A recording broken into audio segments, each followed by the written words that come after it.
Assalamualaikum warahmatullahi wabarakatuh.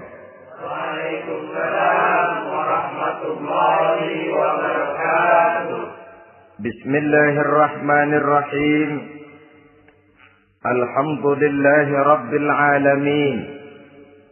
Wassalatu wassalamu ala ashrafil anbiya'i wal mursalin. Sayyidina wa maulana Muhammadin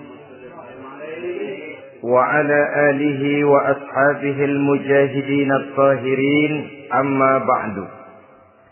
Saudara-saudara kaum muslimin seiman dan sekeyakinan yang berbahagia. Pada suatu hari seketika sedang berkumpul dengan para sahabat, Rasulullah pernah memberikan peringatan. Beliau bersabda, yushiku an tada'a alaikumul umamu kama tada'al akanatu ala qas'atiha.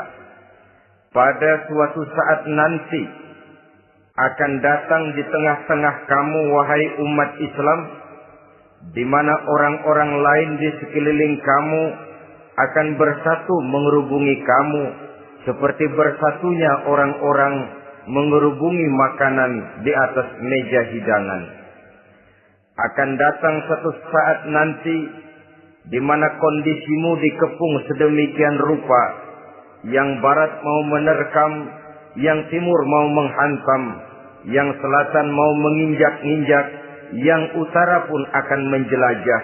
Kondisimu seperti makanan di atas meja hidangan. Sebagian sahabat merasa heran dan terkejut, lalu mereka bertanya, amin qillati nahnu yawma izin ya Rasulullah. Apakah jumlah kami pada waktu itu sedikit ya Rasul? Kami sampai dikepung sedemikian rupa? Beliau menjawab, bal antum yawma izin katsir. Sama sekali tidak.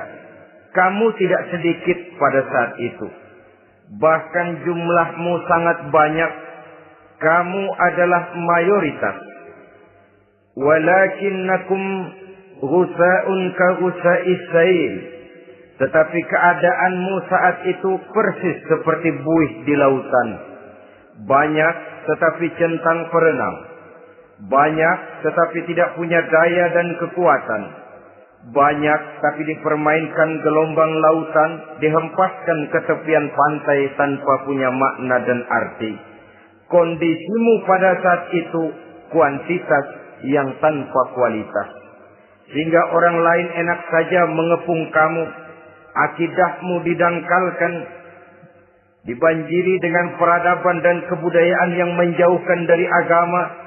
Dari segi maksiat dan munkarat seluruhnya mengepung sampai kita melepaskan nilai-nilai Islam kita ini. Dan celakanya, sambung beliau, wal yanzi'anna fi qulubi aduwikumul mahabata minkum.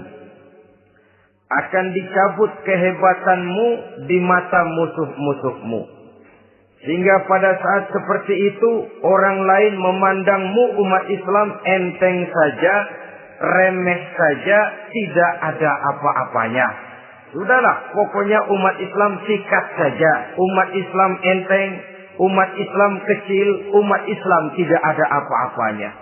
Alangkah ironinya, alangkah menyedihkannya, memilukan dan sekaligus memalukan.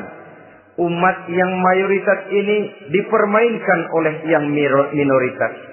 Umat yang jumlahnya terbesar, terbanyak, bahkan konon menurut catatan sampai 90%, tapi dipermainkan oleh mereka kelompok-kelompok kecil ini. Wal yakzifanna fi qulubikumul wahn. Pada saat itu di hatimu dicampakkanlah penyakit wahan. Sahabat kemudian bertanya, wa mal wahnu ya Rasulullah? Apakah penyakit wahan itu ya Rasul? Beliau menjawab, hubbud dunya wa karahiyatul maut. Penyakit wahan itu tidak lain hubbud dunya wa karahiyatul maut. Terlalu cinta kepada dunia dan terlalu takut kepada mati. Materialistis dan takut resiko. Dua penyakit inilah yang menyebabkan walaupun umat ini mayoritas, tapi dipermainkan oleh yang minoritas. Walaupun dia golongan terbesar, tapi nasibnya seperti makanan di atas meja makan. Dari segala macam penjuru mau menghantam dia. Saudara-saudara kaum muslimin yang berbahagia, ini merupakan analisa sosial bahwa pada suatu saat nanti akan terjadi di tengah-tengah umat di mana kita dihantam dan diserbu dari segala macam penjuru. Akidah didangkalkan, peradaban dan kebudayaan dirusak, makanan dan minuman diracuni, pakaian ditelanjangi dan lain sebagainya, sampai kita melepaskan nilai Islam yang kita cintai ini. Kondisi sosial ini satu saat akan datang kepada kita. Demikian analisa dan peringatan dari Rasulullah sallallahu alaihi wasallam. Marilah sekarang kita melihat, adalah benar bahwa di zaman sekarang kita insya Allah tidak akan mengalami perang Badar sehebat yang pernah dialami oleh Rasul dan para sahabatnya. Tetapi sesungguhnya perang yang kita hadapi di zaman sekarang ini tidak kalah hebatnya dengan perang Badar, tidak kurang dahsyatnya dengan perang Uhud, tidak kurang ngerinya dari perang Khandaq. Hanya saja yang kita hadapi sekarang ini bukan ujung pedang, bukan ujung tombak, bukan ujung panah. Yang kita hadapi sekarang ini adalah perang akidah, perang ideologi, perang mempertahankan keyakinan. Yang kalau kita kalah sekarang, kita memang masih beragama. Tetapi anak kita, cucu kita, generasi yang akan hidup 5, 10, 20, 30 tahun yang akan datang, wallahu a'lam bishawab.